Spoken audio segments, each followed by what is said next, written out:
अगर सियासी का देखा जाए, सबसे बड़ा सियासी का इस वक्त इमरान खान का, और दूसरी तरफ मियाँ साहब को देखें तो मुझे तो लगता है उनका सियासी कद बहुत छोटा हो गया।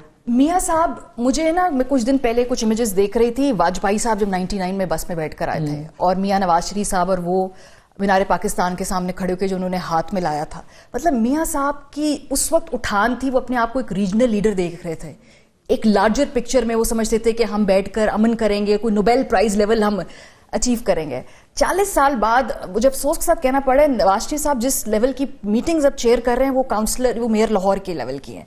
सो जिसका अपना विजन, जिसकी अपनी लेगेसी के बारे में ख्वाब हो कि मैं एक सार्क की सरबराह या एक, क्योंकि जब कहा जाता था ना कि सबसे पुरानी पॉलिटिशियन है, 40 साल से इस खित्ते में बड़ा अच्छा समझते हैं, वहां से यहां आना, आई थिंक 1985 के बाद उनकी जो सियासत एक फुल सर्कल आई है, और वो 1985 के नवाज शरीफ बन गए हैं, 1999 के नवाज शरीफ नहीं रहे। मज़ा ये जो मारिया ने बात की है ना, ये मेरा सब्जेक्ट, मैं कहीं और जा रहा था, लेकिन ये अब एक इंटरेस्टिंग कंपैरिजन ड्रॉ किया तो मैं आप दोनों को इस पे लाना चाहता हूँ।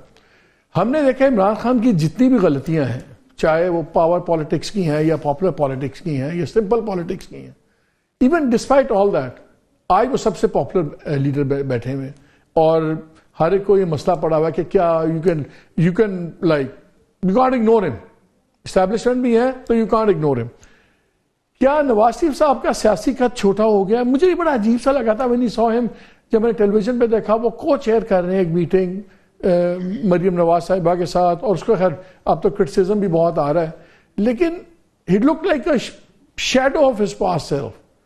क्या ये हम ओवर हार्श हो रहे हैं कि नवाज शरीफ साहब का सियासी कद कम हो गया? देखिए मालिक, जो इमरान खान साहब इस वक्त पॉलिटिक्स कर रहे हैं वो खेल रहे हैं पॉपुलर सेंटिमेंट से, और उनका रिजल्ट उनको मिला है।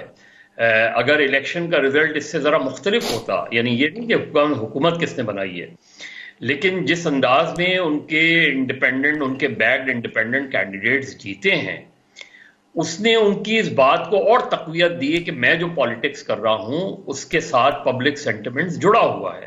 तो वो उस पोजीशन से क्यों हटेंगे, वो उस पोजीशन से क्यों पीछे हटेंगे? वो एक पॉपुलर सेंटिमेंट, आप याद रखें, इमरान खान अगर किसी एक इंडिविजुअल पाकिस्तानी पॉलिटिशियन को प्रेज करता है फॉर हिज करेज, वो जुल्फ़िकार अली भुट्टो है। और अगर इमरान खान से कई मरतबा मेरी भी गुफ्तगू रही और उन्होंने हमेशा उस चीज को प्रेस किया कि भुट्टो फांसी चढ़ गया, लेकिन उसने कॉम्प्रोमाइज नहीं किया। अब इस वक्त सूरत हाल ये है कि उनको ये लग रहा है कि अगर मैं किसी स्टेज पर भी इस तरह का कोई भी कॉम्प्रोमाइज करूंगा, या जैसे उनका तो ठीक है, वही तो मैं कह रहा हूं, उनके तो थिंग्स आर पॉलिटिकल लेवल पे तो ठीक है। क्या नवाज शरीफ साहब का सियासी कद कम हो गया? फिर नवाज शरीफ साहब का सियासी कद खत्म हो गया है मेरे नजदीक। हो सकता है मैं गलत हूं। देखिए, नवाज शरीफ साहब जिस इमेज के साथ पाकिस्तान वापस आए थे, वो शायद रियलाइज ही नहीं कर पाए कि ग्राउंड कितना तब्दील हो गया है। उनके लिए पूरा स्टेज बनाया गया, उनके लिए 2023 के इलेक्शन मुलतवी किए गए। जब आप याद रखें कि अगस्त में असेंबलियां डिसॉल्व हुई थी, अक्टूबर में होने थे। वो इलेक्शन किस लिए मुलतवी हुए थे? वो कोई फाइनेंस नहीं था या पैसे नहीं थे इसलिए तो मुलतवी नहीं हुए थे। वो इसलिए मुलतवी हुए थे कि नवाज शरीफ साहब को उन्होंने स्टेज दिया था कि जाएं पंजाब में पॉलिटिक्स करें, पंजाब में आप जो है कैंपेन करें।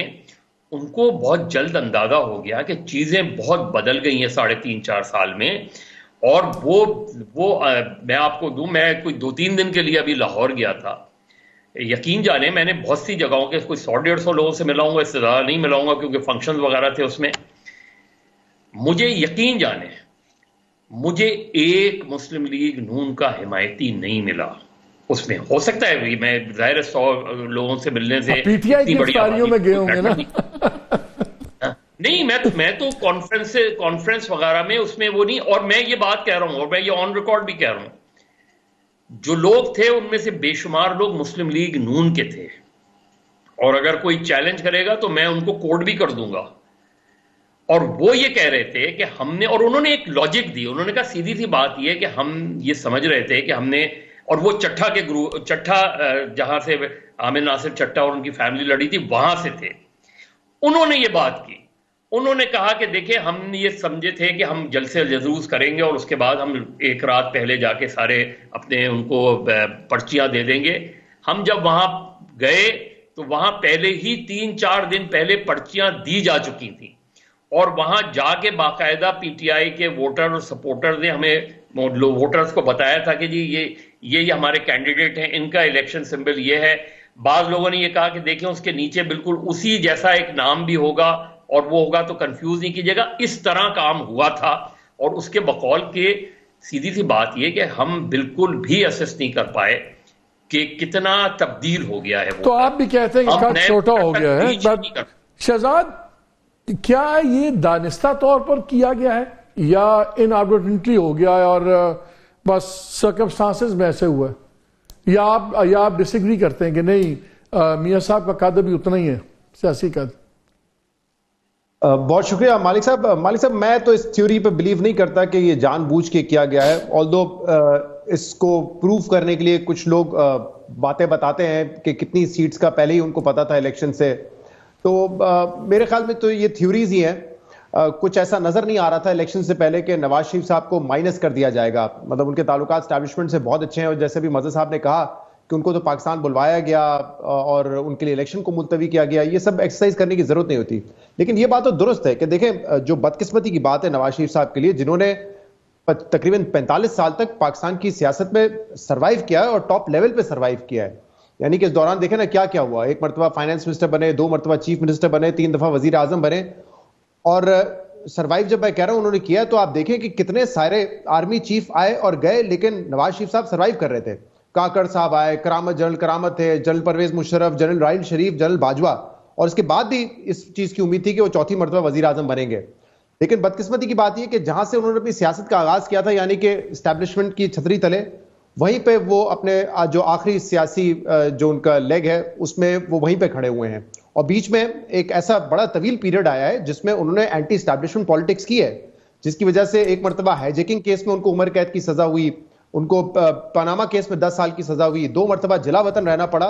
तो जब वो इतनी लंबी आपकी एक स्ट्रगल होती है जिसमें आप कहते हैं कि मैं सिविलियन बालादस्ती चाहता हूं, मैं चाहता हूं कि इस मुल्क में जमहूरियत मजबूत हो, फैसले जो है वो एक जमहूरी हुकूमत कर रही हो, तो वो दरमियान की जो स्ट्रगल है ना, वो ऐसा लग रहा है कि अब जाया हो गई।